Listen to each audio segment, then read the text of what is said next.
2002 წელს თბილისის ოპერისა და ბალეტის თეატრის გენერალურ რეპეტიციაზე 23 წლის ბალერინა ნინო ჩხეიძე ბოლოჯერ გამოჩნდა სცენაზე. მან იცეკვა თავისი პარტია 3 საათზე მეტი ხნის განმავლობაში, გაიხადა კოსტიუმი გარდერობში და გავიდა თეატრიდან საღამოს 7 საათზე. არავის უთხრა, სად მიდის? არავინ კითხა. მეორე დღეს, დილის 9 საათის რეპეტიციაზე არ გამოცხადდა. არც მესამე დღეს. არც მეოთხე. მეხუთე დღეს თეატრის ადმინისტრაცია დაურეკა მის ქირაობად სახლში. პასუხი არავის გასცა. მეექვსე დღეს რეჟისორმა დარეკა მის მშობლებს მცხეთაში. მამამ გიორგი ჩხეიძემ უთხრა, რომ ნინოსთან რამდენიმე დღეა კავშირი არ აქვთ, მაგრამ ვარაუდობდა, რომ დაკავებული იყო რეპეტიციებით. რეჟისორმა უთხრა, რომ ნინო აღარ გამოცხადებულა. გიორგი დუმდა რამდენიმე წამი. შემდეგ თქვა, რომ დაუყოვნებლივ ჩამოვიდოდა თბილისში. მეშვიდე დღეს გიორგი და მისი ცოლი, თამარ ჩხეიძე, შევიდნენ პოლიციაში და დაწერეს განცხადება დაკარგული ადამიანის შესახებ. ნინო იყო მათი ერთადერთი შვილი. გიორგი მუშაობდა რკინიგზაზე 30 წლის განმავლობაში, თამარი მცხეთის სოფლის სკოლაში, სადაც ასწავლიდა ქართულ ლიტერატურას და ისტორიას. ისინი არ იყვნენ მდიდრები, მაგრამ ცხოვრობდნენ სტაბილურად, გეგმავდნენ ყველაფერს წინასწარ და არასოდეს არ იყვნენ ვალებში. როდესაც ნინომ 6 წლის ასაკში თქვა, რომ უნდოდა ბალეტის სწავლა, გიორგიმ გაყიდა ოჯახური მანქანა, ძველი ჟიგული, რომელიც მამისგან ჰქონდა მიღებული და იპოვა მეორე სამსახური საღამოობით, სადაც ტვირთავდა ხილს ბაზარზე. თამარი დაიწყო კერძო გაკვეთილების ჩატარება სხვა სკოლის მოსწავლეებთან, რათა დამატებითი შემოსავალი ჰქონოდა. ბალეტის პედაგოგი ყოველთვიურად უნდა გადახდილიყო, კოსტიუმები, სპეციალური ფეხსაცმელი, კვება, ყველაფერი ღირდა მეც, ვიდრე ოჯახს შეეძლო ბუნებრივად. მაგრამ გიორგი და თამარი არასოდეს არ უჩივიან. ისინი უყურებდნენ ნინოს, როგორ ვარჯიშობდა სახლში, როგორ ისწავლიდა მოძრაობებს და როგორ იზრდებოდა მის სხეულში ის გრაცია, რომელიც ბუნებრივად არავის აქვს, მხოლოდ შრომით მიიღწევა. და ისინი გრძნობდნენ, რომ ყველაფერი ღირდა. ნინო 19 წლის ასაკში ჩავიდა თბილისში. ჩააბარა გამოცდები თეატრის სკოლაში და მიიღეს. პირველი წელი იყო რთული. ნინო ცხოვრობდა პატარა ქირაობად ოთახში ვაკის უბანში 3 გოგონასთან ერთად, რომლებიც ასევე სწავლობდნენ თეატრალურ ხელოვნებას. ოთახი იყო ცივი ზამთარში, ცხელი ზაფხულში და ყოველთვის ხმაურიანი. გიორგი და თამარი ყოველთვის უგზავნიდნენ ფულს, არა ბევრს, მაგრამ იმდენს, რამდენიც შეეძლოთ. ნინო იღებდა, მადლობას უხდიდა და არასოდეს არ ამბობდა, რომ არ ყოფნიდა. თამარი რეკავდა ყოველ შაბათს დილით 10 საათზე. ნინო პირველ წელს პასუხობდა რეგულარულად. მეორე წელს ნაკლებად. მესამე წელს ძალიან იშვიათად. თამარი არჩივოდა. ისევ რეკავდა. ელოდებოდა, როდის გაიგებდა ნინოს ხმას და როდესაც გაიგებდა, იმეორებდა ერთსა და იმავე კითხვებს, როგორ ხარ ჯამ, გაცივდი თუ არა, რა ხდება თეატრში. ნინო პასუხობდა მოკლედ, თავაზიანად, მაგრამ ისე, თითქოს ეს იყო ვალდებულება, არა სურვილი. 2000 წლის გაზაფხულზე ნინო დაამთავრა თეატრის სკოლა და შევიდა თბილისის ოპერისა და ბალეტის თეატრის დასში. ეს იყო ის, ვისთვისაც ოჯახი მუშაობდა 14 წლის განმავლობაში. თამარი გაიგო ამბავი ტელეფონით. ნინომ უთხრა მშვიდად, თითქმის ბუნებრივად, თითქოს ეს იყო მოსალოდნელი. თამარმა ატირდა ტელეფონთან. ჰკითხა, როდის იქნებოდა პირველი სპექტაკლი. ნინომ თქვა, რომ ჯერ რეპეტიციები დაიწყებოდა, მერე ენახებოდა. თამარმა ჰკითხა, შეიძლებოდა თუ არა ჩამოსვლა, რომ ენახა რეპეტიცია. ნინომ თქვა, რომ არა, რომ ის არ იყო ნებადართული. თამარმა თქვა, კარგი და დაასრულა საუბარი. მაგრამ მან დაიწყო დაზოგვა. ყოველთვის თავისი პატარა ხელფასიდან ათავსებდა გვერდზე რამდენიმე ლარს იმ იმედით, რომ პრემიერაზე შეძლებდა ბილეთის ყიდვას. არავის უთხრა ამის შესახებ. არც გიორგის. ეს იყო მისი საიდუმლო მომზადება, საიდუმლო ბედნიერებისთვის, რომელიც მალე მოვიდოდა. ზაფხულში ნინომ დაიწყო მუშაობა პატარა კაფეში რუსთაველის გამზირზე. მუშაობდა საღამოობით 6-დან 11 საათამდე, ემსახურებოდა მაგიდებს, ლაგებდა ჭურჭელს და იღებდა მცირე ხელფას პლუს რჩევებს. კაფეში მუშაობდა კიდევ 2 გოგონა და 1 ბიჭი. ისინი ლაპარაკობდნენ ერთმანეთთან, იცინოდნენ, ამბობდნენ ანეკდოტებს. ნინო მათ უსმენდა, იღიმებოდა, მაგრამ თითქმის არასოდეს არ ერთვებოდა საუბარში. ერთხელ ერთმა გოგონამ, სახელად ლალი, ჰკითხა, რატომ იყო ასე ჩუმი. ნინომ თქვა, რომ დაღლილი იყო. ლალიმ ვკითხა, რა აკეთებდა დღის განმავლობაში. ნინომ თქვა, რომ რეპეტიციები ჰქონდა თეატრში. ლალიმ გაუკვირდა და ჰკითხა, ბალერინა იყო თუ არა. ნინომ თქვა, რომ კი. ლალიმ თქვა, რომ ეს იყო საოცარი. ჰკითხა, რატომ მუშაობდა კაფეში, თუ იყო ბალერინა თეატრში. ნინომ თქვა, რომ ფული სჭირდებოდა. ლალიმ აღარ ჰკითხა. შემდეგ კვირებში ლალი უფრო ახლო გახდა ნინოსთან. ურჩევდა რა იყიდოს, სად იყო უფრო იაფი საკვები, როგორ დაეზოგა ტრანსპორტზე. ნინო მადლობდა, მაგრამ იშვიათად იყენებდა რჩევებს.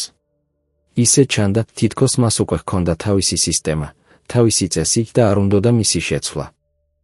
სექტემბერში თეატრმა გამოაცხადა ახალი სპექტაკლის დადგმა. სპექტაკლი იყო კლასიკური, ცნობილი და რეჟისორმა გადაწყვიტა, რომ ახალგაზრდა ბალერინებს მიეცა მთავარი როლები. ნინო გავიდა კასტინგზე.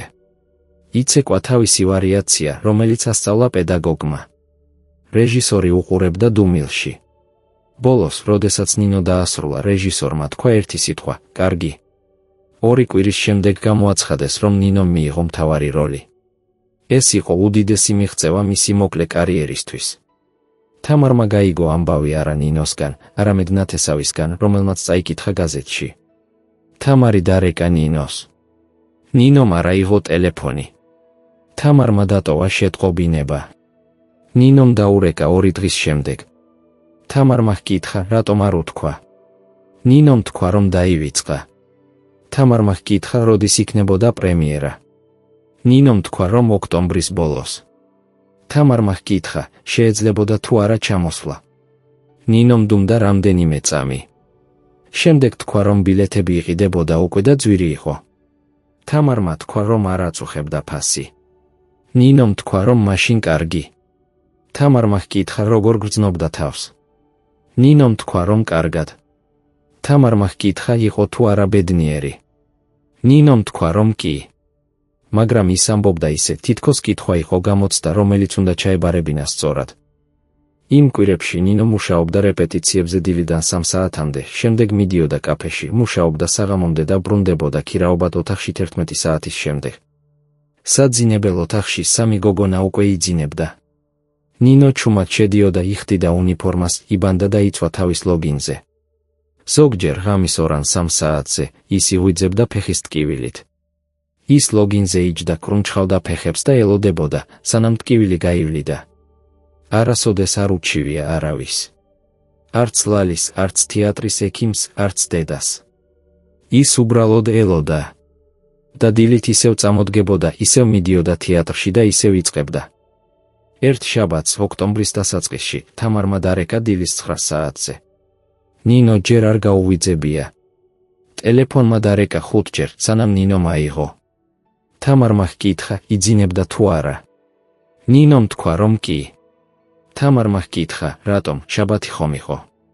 ნინომ თქვა, რომ გუშინ გვიან დასრულდა რეპეტიცია. თამარმა ჰკითხა, რა საათზე. ნინომ თქვა, რომ 9 საათზე. თამარმა ჰკითხა, რატომ არ დარეკა. ნინომ თქვა, რომ დაღლილი იყო. თამარი დუმდა. შემდეგ ჰკითხა, იღებდა თუ არა ფულს, რომელიც გაეგზავნა. ნინომ თქვა, რომ კი. თამარმა ჰკითხა, იყო თუ არა საკმარისი. ნინომ თქვა, რომ კი. თამარმა ჰკითხა, დარწმუნებული იყო თუ არა. ნინომ თქვა, რომ კი. თამარმა დუმდა კვლავ. შემდეგ ჰკითხა, რატომ არ ბრუნდებოდა სახლში ბოლო 2 თვეში. ნინომ თქვა, რომ არ ჰქონდა დრო. თამარმა ჰკითხა, რატომ არ იღებდა ტელეფონს ხშირად. ნინომ თქვა, რომ იყო დაკავებული. თამარმა ჰკითხა, იყო თუ არა ნამდვილად დაკავებული, თუ მხოლოდ არ უნდოდა საუბარი. ნინო დუმდა. თამარმა გაიმეორა კითხვა. ნინომ თქვა, რომ მას არ ჰქონდა დრო ამ საუბრებისთვის. თამარმა დუმდა. შემდეგ თქვა რაღაც, რაც არასოდეს გაიმეორა. თქვა ხმამაღლა, მკვეთრად ისე, რომ ნინომ გაიგო ცხადად, ჩვენ შენზე მეტი ვიმსახურეთ, ვიდრე შენ ჩვენზე. ნინომ დუმდა. თამარი ელოდებოდა პასუხს. ნინომ დახურა ტელეფონი. ეს იყო ბოლო საუბარი მათ შორის. მომდევნო შაბათს თამარმა დარეკა. ნინომ არ აიღო. კიდევ ერთ შაბათს ისევ არ აიღო. თამარი შეწყვიტა დარეკვა. გიორგიმ ჰკითხა, რატომ. თამარმა თქვა, რომ ნინოს სჭირდებოდა სივრცე. გიორგიმ ჰკითხა, რას ნიშნავდა სივრცე. თამარმა არ უპასუხა. ოქტომბრის 25 გენერალური რეპეტიცია. ნინო ჩავიდა თეატრში დილის 9 საათზე. რეპეტიცია დაიწყო 10 საათზე. ნინო იცეკვა თავისი პარტია. რეჟისორი უყურებდა, აკეთებდა შენიშვნებს, აჩერებდა და ხელახლა იწყებდა. ნინო მეორებდა ისევ და ისევ. რეპეტიცია გრძელდებოდა 6 საათზე მეთხანს. ბოლოს რეჟისორმა თქვა, რომ საკმარისი იყო. ნინო გავიდა გარდერობში, გაიხადა კოსტიუმი, გამოიცვალა, ჩაიცვა ჩვეულებრივი სამოსი და გავიდა თეატრიდან 7 საათზე. გარდერობელმა, ქალმა სახელად მარინე, რომელიც მუშაობდა თეატრში 30 წლის განმავლობაში, უთხრა დამშვიდობებას. ნინო მოიქნია თავი და წავიდა. მარინემ გაიხსენა მოგვიანებით, რომ ნინო ჩუმი იყო იმ დღეს, მაგრამ ეს არ იყო უჩვეულო. ბევრი ბალერინა იყო ჩუმი გენერალური რეპეტიციის დღეს. მარინე არ ფიქრობდა, რომ რამე არასწორი იყო. ნინო არ დაბრუნდა საღამოს. არც მეორე დღეს. არც მესამე. მეოთხე დღეს რეჟისორმა დარეკა ქირაობად სახლში. პატრონმა უთხრა, რომ ნინო 2 დღე იყო უკან გადახდაში და რომ მან რამდენიმე ჯერ კაკუნა, მაგრამ არავინ უპასუხა. მეხუთე დღეს რეჟისორმა გადაწყვიტა დაერეკა მშობლებს. მან იპოვა ნომერი ნინოს პირად საქმეში. დარეკა მცხეთაში. გიორგი იყო სამსახურში. თამარმა აიღო ტელეფონი. რეჟისორმა წარმოადგინა თავი და ჰკითხა, იცოდა თუ არა სად იყო ნინო. თამარმა თქვა, რომ არა. რეჟისორმა უთხრა, რომ ნინო არ გამოცხადებულა რეპეტიციაზე 5 დღის განმავლობაში და რომ პრემიერა იყო 1 კვირის შემდეგ. თამარმა დუმდა. რეჟისორმა ჰკითხა, გაიგებოდა თუ არა მისთვის, რომ ეს იყო სერიოზული პრობლემა. თამარმა თქვა, რომ გაეგო. რეჟისორმა ჰკითხა, ეცადა თუ არა დაერეკა ნინოს. თამარმა თქვა, რომ არა. რეჟისორმა გაუკვირდა. ჰკითხა, რატომ? თამარმა არ უპასუხა. რეჟისორმა თქვა, რომ თუ ნინო არ გამოჩნდებოდა, მას შეცვლიდნენ. თამარმა თქვა, რომ გაეგო. რეჟისორმა დაასრულა საუბარი. თამარი დარჩა სამზარეულოში, ტელეფონი ხელში. უყურებდა ფანჯარას, სადაც ბაღი ჩანდა, მცირე, მოულელი ბაღი, სადაც ნინო პატარაობაში თამაშობდა. თამარმა იფიქრა, უნდა დარეკა თუ არა ნინოს. ხელი აუწია ტელეფონისკენ. მერე ჩამოუშვა. იფიქრა, რომ თუ ნინოს უნდოდა საუბარი, ის თავად დარეკავდა. იფიქრა, რომ შესაძლოა ნინო რაღაც მიზეზით გაბრაზებული იყო და ამიტომ არ პასუხობდა. იფიქრა, რომ შესაძლოა ის ბოლო წინადადება, რაც ნათქვამი ჰქონდა გავლენა.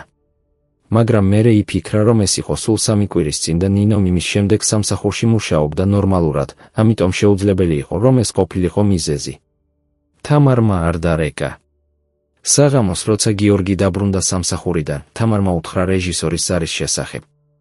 გიორგი დუმდა. შემდეგ ჰკითხა, დარეკა თუ არა თამარმა ნინოს. თამარმა თქვა, რომ არა. გიორგიმ ჰკითხა, რატომ? თამარმა თქვა, რომ არ იცოდა. გიორგიმ აიღო ტელეფონი და დარეკა. ნინომ არ უპასუხა. გიორგიმ კვლავ დარეკა. კვლავ არა. დარეკა მესამედ, მეოთხედ, მეხუთედ. არავინ არ პასუხობდა. გიორგიმ უთხრა თამარს, რომ ხვალდილით ჩამოვიდოდა თბილისში. მე-6 დღეს გიორგი გაიქცა სამსახურიდან და ჩავიდა თბილისში. მივიდა ნინოს ქირაობად სახლთან ვაკეში. კარზე დააკაკუნა. პატრონი გახსნა, ასაკოვანი კაცი, რომელიც ატარებდა ძველ შარვალს და მაისურს. გიორგიმ წარმოადგინა თავი და ჰკითხა, იყო თუ არა ნინო სახლში. პატრონმა თქვა, რომ არა, რომ 5 დღე იყო, რაც არ დაუბრუნებია. გიორგიმ ჰკითხა, იყო თუ არა მისი ნივთები შიგნით. პატრონმა თქვა, რომ კი.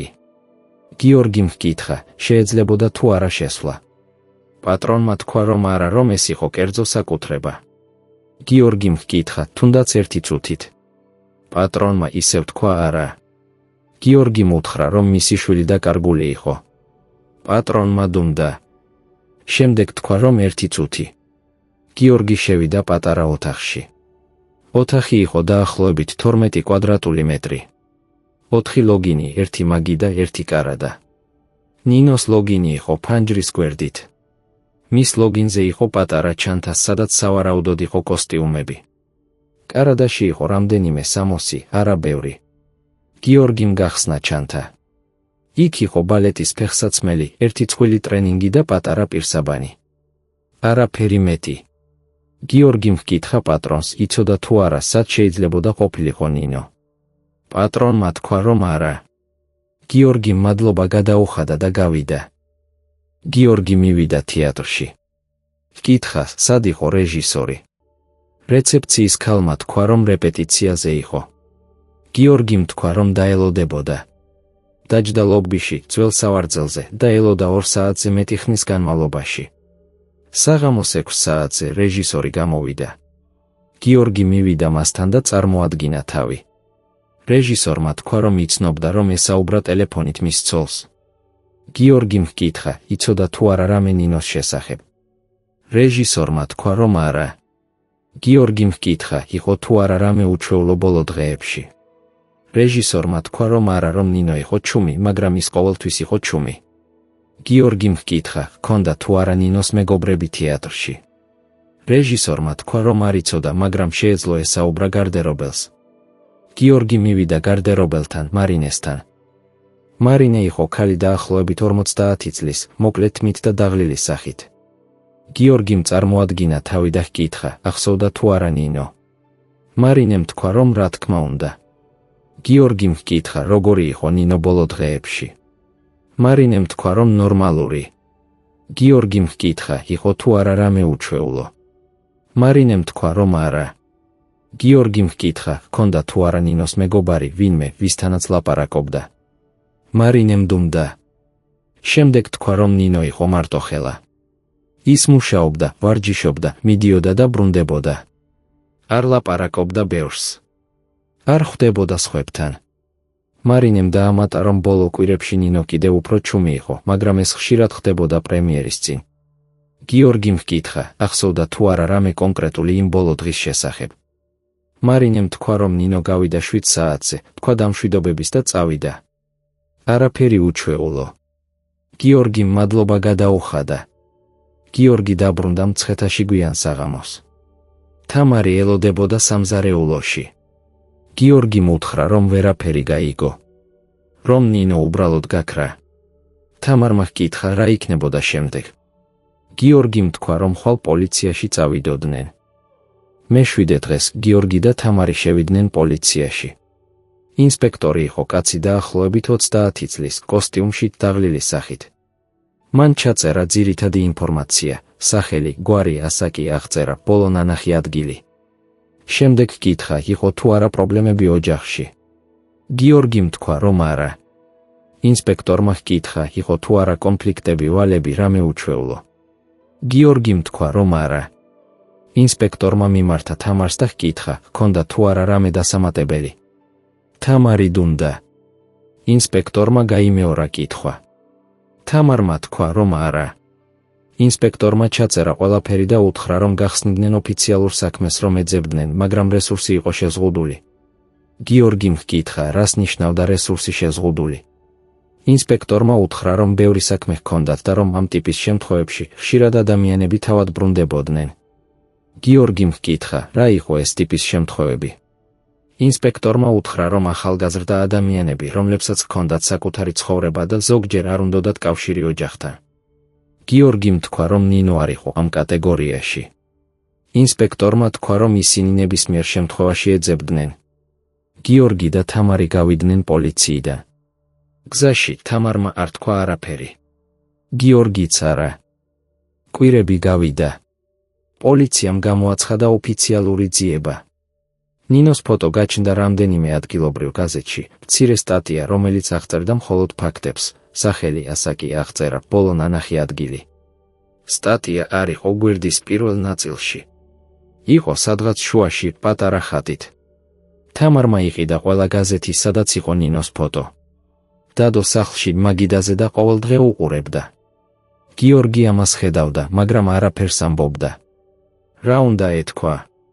თეატრმა ჩაცვალა ნინო სხვა ბალერინით. პრემიერა გაიმართა ოქტომბრის 36-ე. თამარმა არ წასვლა. მან დაზოგილი ფული დატოვა კონვერტში, მაგიდის უჯრაში და აღარ შეეხო.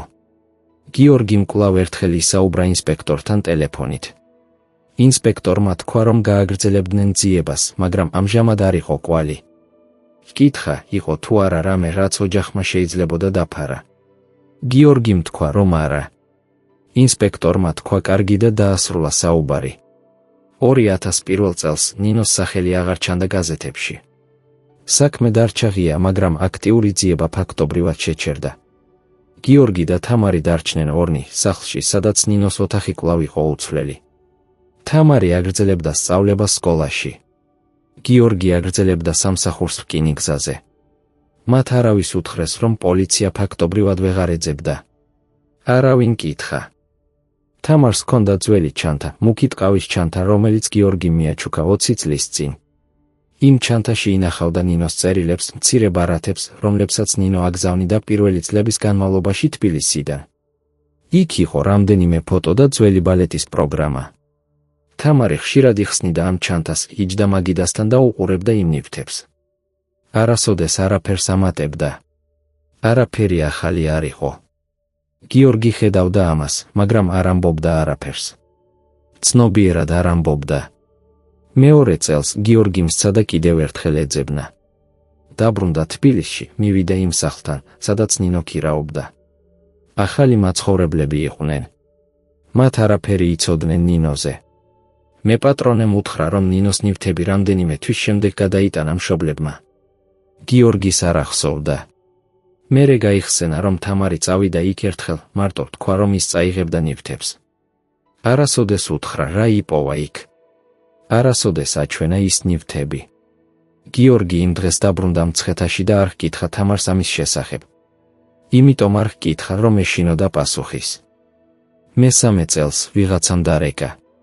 უცნობმა ქალმა, ახალგაზრდა ხმით. უთხრა, რომ ის იყო ლალი და რომ მუშაობდა ნინოსთან ერთად კაფეში. გიორგიმ ჰკითხა, რა კაფეში. ლალიმ უთხრა სახელი და მისამართი. გიორგის გაუკვირდა. ჰკითხა, რატომ მუშაობდა ნინო კაფეში. ლალიმ თქვა, რომ ფული სჭირდებოდა. გიორგიმ ჰკითხა, როდის იყო ეს. ლალიმ თქვა, რომ 2000 წლის გაზაფხულზე და ზაფხულში. გიორგიმ ჰკითხა, რატომ არ უთქვა ამის შესახებ. ლალიმ თქვა, რომ ნინომ არ უთხრა, რომ მშობლები არ იცოდნენ. გიორგიმ ჰკითხა, როგორი იყო ნინო. ლალიმ თქვა, რომ ჩუმი, შრომელი, მარტოხელა. გიორგიმ ჰკითხა, ლაპარაკობდა თუ არა რამეზე პირად.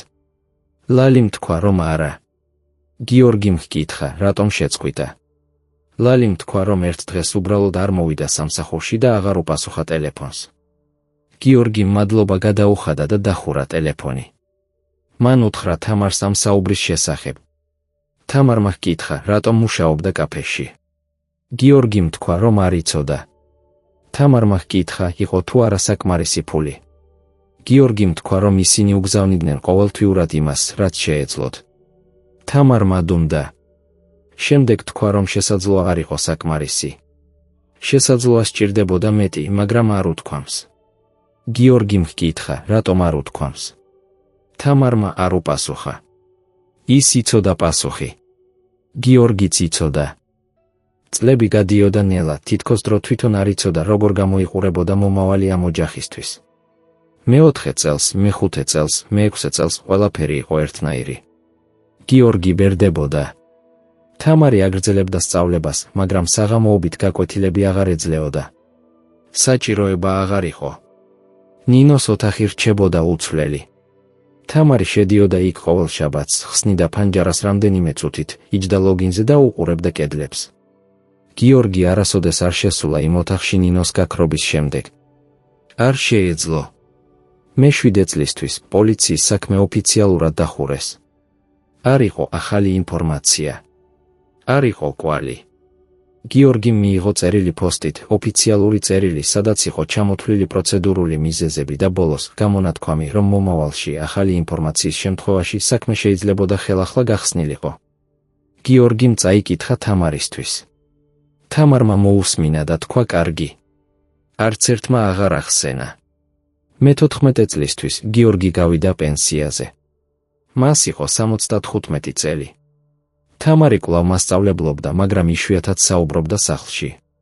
არა იმიტომ, რომ გიორგის არ უყვარდა, ან რომ რაიმე შეცდომა ჰქონდათ გაკეთებული ერთმანეთის მიმართ.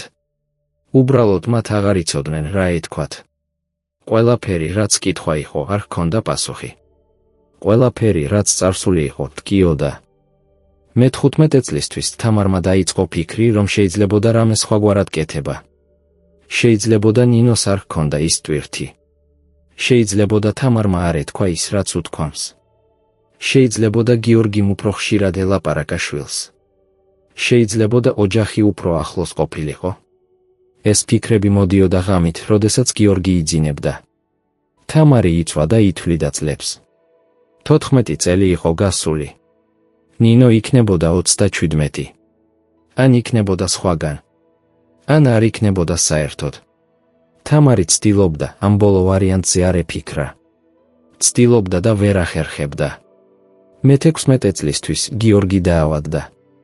არა სერიოზულად, მაგრამ საკმარისად, რომ საავადმყოფოში წასულიყო რამდენიმე კვირით. თამარი სტუმრობდა მას ყოველ დღე. ერთხელ, როცა იყო საავადმყოფოში, გიორგიმ უთხრა, რომ ხშირად იფიქრა ნინოზე. თამარმა თქვა, რომ იცოდა.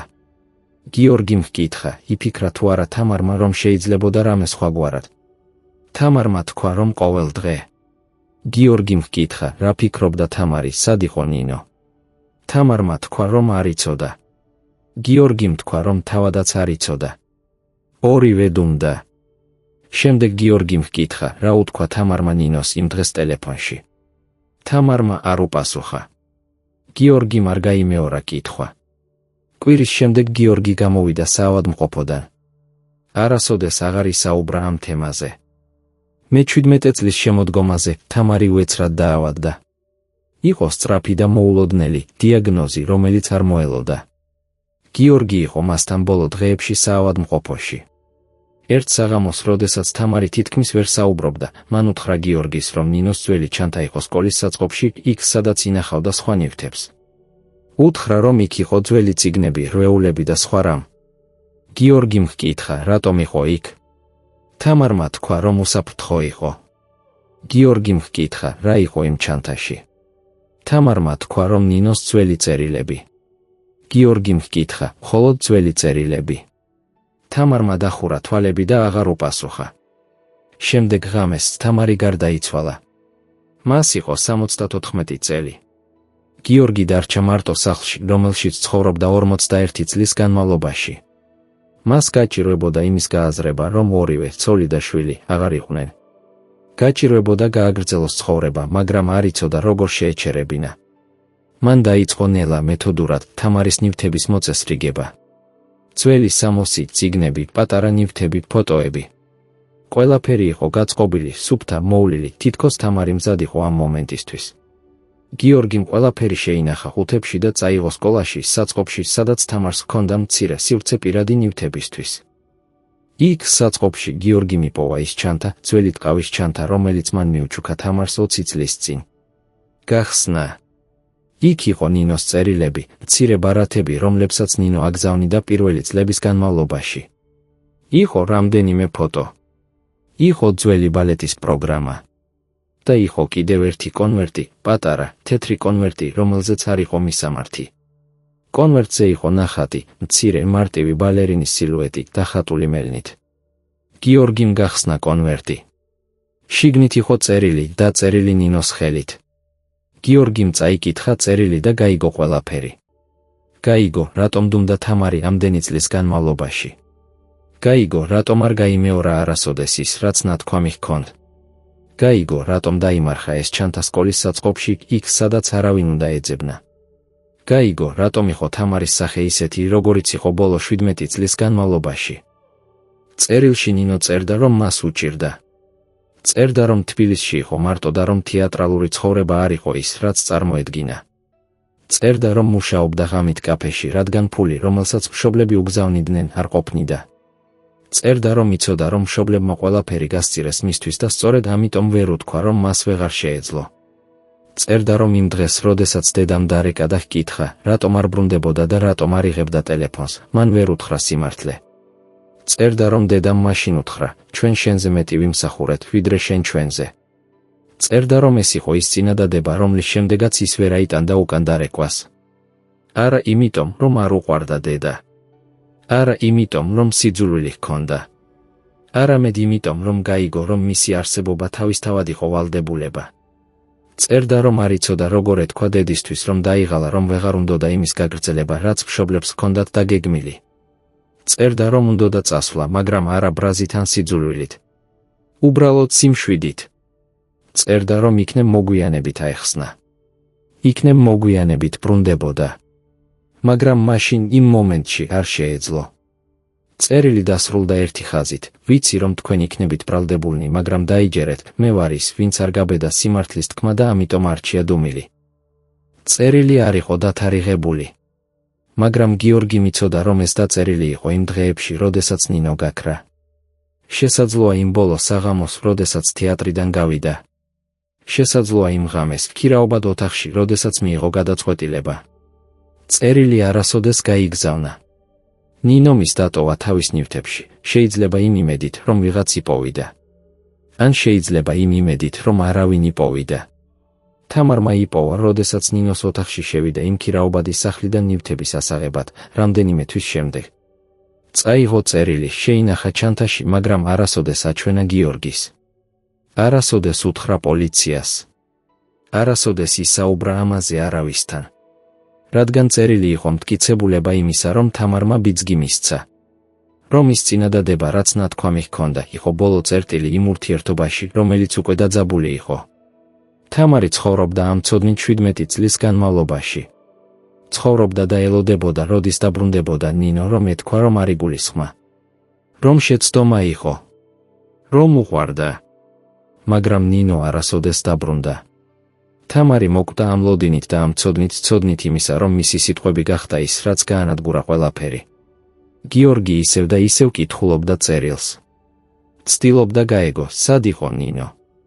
ცდილობდა გაეგო, ცხოვრობდა თუ არა. ცდილობდა გაეგო, იფიქრა თუ არა მასზე. მაგრამ წერილში არ იყო მისამართი. არ იყო გეგმა. არ იყო მიმართულება. იყო მხოლოდ აღმსარებლობა. ნინო წერდა არა იმისთვის, რომ უთხრა, სად მიდის.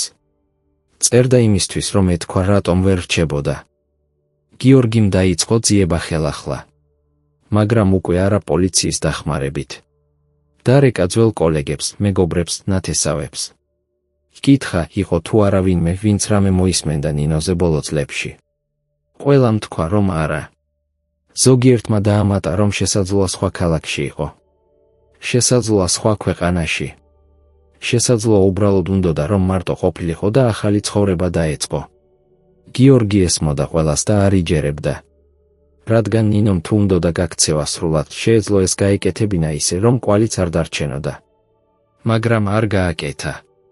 დატოვა წერილი.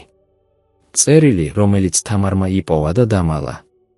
გიორგიმ გაიფიქრა, რომ შესაძლოა თამარმა იცოდა, სად იყო ნინო. შესაძლოა ეს იყო ის, რაზეც იზდუმდა ყველა ამ წლის განმავლობაში. მაგრამ შემდეგ გაიხსენა თამარის თვალები. გაიხსენა, როგორ უყურებდა ყოველ შემოდგომაზე გზას, თითქოს ელოდა ვინმეს. გაიხსენა, როგორ იხსნიდა ნინოს ოთახის ფანჯარას ყოველ შაბათს, თითქოს სასიგნალო იყო. არა. თამარმა არ იცოდა. ის უბრალოდ ელოდა. სხვა არაფერი შეეძლო. 2017 წელს, 17 წლის შემდეგ, გიორგი კვლავ მარტო იყო. ნინო კვლავ არ იყო. თამარი კვლავ არ იყო. დარჩა წერილი, რომელიც თამარმა დამალა და გიორგიმ იპოვა ძალიან გვიან. წერილი, რომელიც ხსნიდა, რატომ გაიქცა ნინო, მაგრამ არ ხსნიდა, სად იყო. წერილი, რომელიც ამბობდა, რომ მშობლები იყვნენ უდანაშაულონი თავიანთი განზრახვით, მაგრამ იმავდროულად ისინი იყვნენ მიზეზი. გიორგიმ შეინახა წერილი. არ წაიღო პოლიციაში. არ აჩვენა არავის. რადგან წერილი არ იყო მტკიცებულება დანაშაულის. იყო მტკიცებულება იმისა, რომ ზოგჯერ ოჯახები კარგავენ ერთმანეთს არა იმიტომ, რომ აქვთ ბოროტი განზრახვა, არამედ იმიტომ, რომ არ იციან როგორ საუბრობენ. იმიტომ, რომ აწყობენ მოლოდინებს ისე მაღლა, რომ მათ ქვეშ ყველაფერი იხრწნება. იმიტომ, რომ უყვართ ისე ძლიერად, რომ ხდებიან უხილავად მძიმენი. იმიტომ, რომ ერთი წინადადება, ნათქვამი დაღლილობით და იმედგაცრუებით შეიძლება გახდეს ის, რაც ანადგურებს ყველაფერს. გიორგი განაგრძობდა ცხოვრებას. განაგრძობდა იმედის ქონას, რომ ნინო სადღაც იყო. რომ სადღაც ცხოვრობდა. რომ შესაძლოა კვლავ ბალერინა იყო, ან შესაძლოა სულ სხვა რამ. განაგრძობდა იმედის ქონას, რომ ერთ დღეს დაბრუნდებოდა. მაგრამ ასევე იცოდა, რომ შესაძლოა არასოდეს დაბრუნდებოდა. იცოდა, რომ ზოგიერთი ადამიანი ტოვებს იმიტომ, რომ ყოფნა უფრო მძიმეა, ვიდრე წასვლა.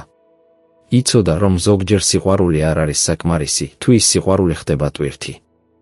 იცოდა, რომ თამარმა იცოდა ეს ყველაფერი და სწორედ ამიტომ დუმდა ამდენი წლის განმავლობაში.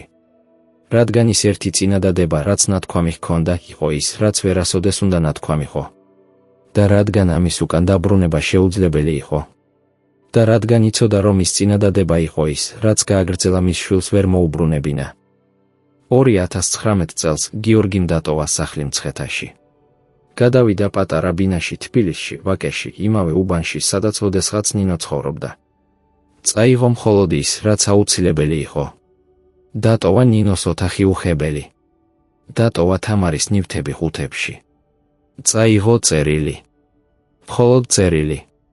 ინახავდა მაგიდის უჯრაში, იმავე ჩანთაში, სადაც თამარმა შეინახა. ხშირად იხსნიდა და კითხულობდა. ცდილობდა იპოვა რაიმე ახალი. ცდილობდა გაეგო რაიმე, რაც პირველად არ გაუგია. მაგრამ წერილი იყო ერთნაირი ყოველ ჯერზე. იყო გაბედული და სამარცხვინო. იყო განმარტება და ბოდიში. იყო დამშვიდება და დარტყმა. იყო სიყვარულის აღიარება და უარყოფა იმავდროულად. გიორგი არ იცოდა, სად იყო ნინო. არ იცოდა, ცოცხალი იყო თუ არა.